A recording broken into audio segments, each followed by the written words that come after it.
Siempre hacemos reflexiones que nos vinculen a temas no tan de corto plazo, sino tratar de mirar por lo menos medianos y largos plazos. Hoy no vamos a hacer la excepción. Hemos invitado para ello al docente universitario Julio Ascarruns para que a través de esta conversación podamos entender algunas cosas que considero realmente importantes. Y una de ellas es nuestro sistema democrático, cómo anda y cómo anda el actor fundamental del sistema democrático, ya la institución que de alguna manera maneja la democracia en nuestro país. Julio, muchísimas gracias. Bienvenido a Cartas sobre la Mesa. Muchas gracias, Omar. Un gusto estar aquí. Muchísimas gracias, de verdad. A ver, en breves palabras, ¿tú cómo podrías evaluar la democracia en este momento, la fortaleza de la democracia en el país? Evaluar la democracia es algo complejo, para empezar. De todos modos, desde la ciencia política, desde la academia, tenemos algunas herramientas para poder hacerlo. En definitiva está el desarrollo de elecciones, el desarrollo de los procesos políticos institucionales e institucionalizados. También están presentes los procesos participativos, los procesos deliberativos. Y el estado actual de la democracia boliviana no escapa a esa complejidad. Tenemos lecturas históricas que apuntan a un retroceso democrático en Bolivia, principalmente que se concentran en las miradas institucionalistas, liberales, y al mismo tiempo tenemos una contraposición de otras lecturas que apuntan a una lectura más de tipo participativo, que indican que más bien la democracia está más fortalecida de lo que era en décadas pasadas. En definitiva, en esa complejidad, el órgano electoral plurinacional, el Tribunal Supremo Electoral como cabeza del órgano electoral, tiene un rol fundamental, indistintamente si son los procesos participativos o si son los procesos representativos o liberales, e incluso los procesos de democracia comunitaria. Ahora, apuntas bien porque un tribunal electoral, el órgano electoral en este caso, se constituye probablemente en el escenario mucho más importante de lo que uno pueda entender. En este último tiempo han habido cuestionamientos muy fuertes a su rol. Es decir, recuerdo que en algún momento fue un punto de inflexión cuando se llamaba Corte Electoral, se cambió a los notables, etc. Pero pareciera que tanto en términos de legitimidad y hasta incluso de repente en términos de legalidad hubiera un desgaste. ¿Tú percibes esto en este actor fundamental de la democracia? Sí, definitivamente. El desgaste del órgano electoral como institución es notorio, es claro. No se ha podido recuperar de los eventos, de los sucesos de 2019. Incluso había llegado a los eventos de 2019 ya con bastante críticas en contra de él. Principalmente por elementos fácticos. El órgano electoral que tenemos en Bolivia, el organismo electoral boliviano, tiene una serie de fortalezas, pero al mismo tiempo una serie de debilidades. Las fortalezas principales tienen que ver con los elementos formales, con los elementos institucionales que hacen a su diseño como organismo electoral. Tenemos en los papeles o en lo formal un organismo electoral independiente, que además es cuarto poder del Estado, es decir, tiene una impronta bastante de mucha fortaleza. En los hechos, esa impronta y esa fortaleza tiende a estar debilitada con acciones que vienen del propio sistema político. Porque además, recordemos que las principales críticas no son solamente de la ciudadanía, o al menos no se originan en la ciudadanía, sino que se originan desde los propios actores, desde el propio sistema político, cuando un actor antes de una elección ya ponían en tela de juicio los propios resultados, los mismos eventos de 2019 que llevaron al borde del colapso la institucionalidad del propio organismo electoral. Más allá de estas, estas críticas al mismo tiempo de sus fortalezas están conjugadas.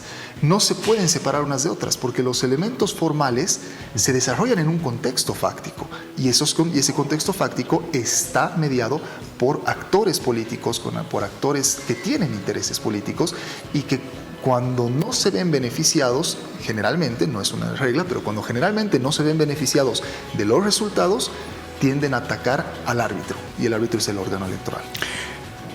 ¿Tú crees que en este tiempo, porque claro, de lo que se trata siempre en una democracia es de construir una institucionalidad solvente, fuerte, de mucha credibilidad y muy responsable, ¿tú crees que nuestro país desde que llevamos de la recuperación de la democracia, son 41 años y la verdad, hemos logrado en Bolivia construir una institucionalidad lo suficientemente fuerte en este actor. Se ha tenido bastante desarrollo en las últimas décadas. Efectivamente, no podemos comparar, por más problemático que haya sido el desempeño del Tribunal Electoral en las elecciones del 2019, que resultaron anuladas, no la podemos comparar con un accionar de lo que pasaba en los 80s o a principios de los 90, justamente antes de los notables. Y eso ha sido justamente producto de un incremento gradual en la institucionalidad democrática. Sin embargo, no existe un óptimo al que se alcance y del cual nunca se pueda salir. Y no solamente en Bolivia, en todas partes del mundo, los organismos electorales, las democracias, no llegan a consolidarse al punto de estar exentas de problemas. Siempre están ante amenazas constantes, ante problemas constantes que ponen en tela de juicio su accionar. En el caso de Bolivia, hemos avanzado bastante e incluso después de los eventos de 2019, el órgano electoral ha ido recuperando su impronta ecuánime, de equidistancia de los actores políticos, con momentos más o menos álgidos, pero ha ido recuperando. El problema no está tanto en el desempeño concreto en un momento del tiempo, sino en algunos elementos de diseño que ponen en desventaja al Tribunal Electoral o al órgano electoral en su conjunto. Por ejemplo, el órgano electoral boliviano, el organismo electoral boliviano, tiene funciones jurisdiccionales y administrativas. Es decir, organiza elecciones y luego define los problemas, sobre todo jurídicos, que devienen de ese proceso electoral. Se podría decir que de alguna manera terminan siendo juez y parte en el proceso electoral. Algo que no pasa en otros países. Hay sistemas en los que más bien la función jurisdiccional y la administrativa tienden a separarse justamente para no poner en riesgo al elemento administrativo cuando el elemento jurisdiccional no es el más bienvenido. Algo similar pasa con la relación que tiene, por ejemplo, con los partidos políticos, con las organizaciones políticas. El órgano electoral tiene el rol de controlar, fiscalizar y vigilar hasta el último detalle de las organizaciones políticas. No solamente que es algo que poco realizable en términos generales, sino mucho más con un órgano electoral y con un sistema que depende de algunas organizaciones políticas en cuanto a su salud. Es decir, si nosotros somos conscientes de que las organizaciones políticas a nivel nacional gozan de buena salud, el sistema en su conjunto o en su generalidad también va a gozar de buena salud. Poner al Tribunal Electoral como ese castigador de esas organizaciones políticas es posicionarlo justamente en un escenario de desventaja, o al menos que lo va a hacer más propenso a críticas y a problemas. A ver, uno de los elementos perniciosos del último tiempo, y como hemos visto recurrentemente, es cómo los actores políticos, los partidos y fundamentalmente la estructura del poder que dirige el Estado ha perforado, ha generado elementos de presión demasiado fuertes en el accionar del órgano electoral. ¿Qué fragilidades puede significar para la propia salud de la democracia esto? Es algo sumamente, es un punto central lo que mencionas, Omar. No solamente porque por la fortaleza del Tribunal Electoral o del órgano electoral en su conjunto, que puede favorecer al desarrollo y a la consolidación, a la democratización en última instancia, sino porque además demuestra una lógica, una cultura de las organizaciones y de ciertos actores políticos de ese ataque constante. Y si nos ponemos a observar cuándo se dan esos ataques, son cuando los resultados, sean electorales o de cualquier otra índole, no benefician a ese actor. Es decir, cuando yo pierdo, ataco, pero cuando gano, no digo nada.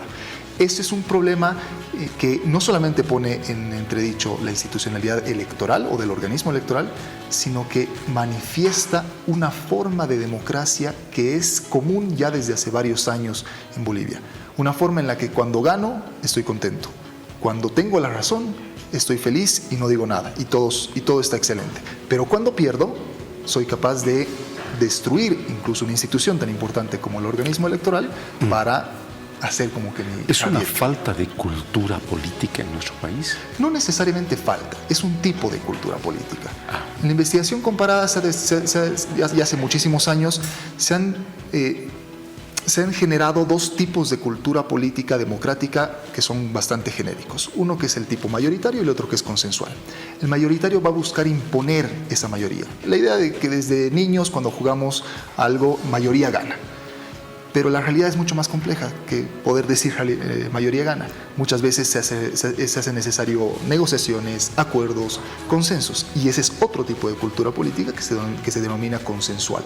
Entonces, más que decir que es una falta de cultura, es un tipo de cultura, pero que tiene, si bien tiene sus ventajas, también tiene desventajas, especialmente cuando van a apuntar a otro organismo del Estado.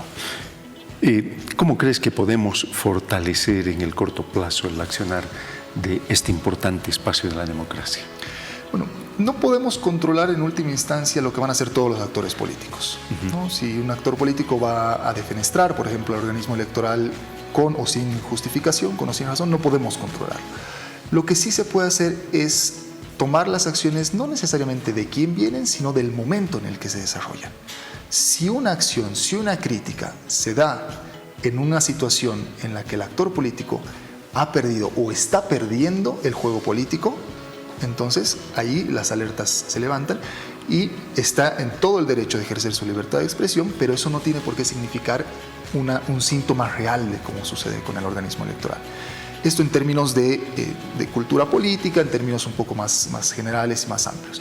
En términos más concretos, más específicos, el organismo electoral requiere con absoluta necesidad una reforma que pueda poner no solamente en línea con lo que la experiencia comparada nos indica respecto de poder separar funciones jurisdiccionales y administrativas, por ejemplo, sino sobre todo poner en línea con lo que es el Estado boliviano en la actualidad. El Estado boliviano es plurinacional y con autonomías principalmente.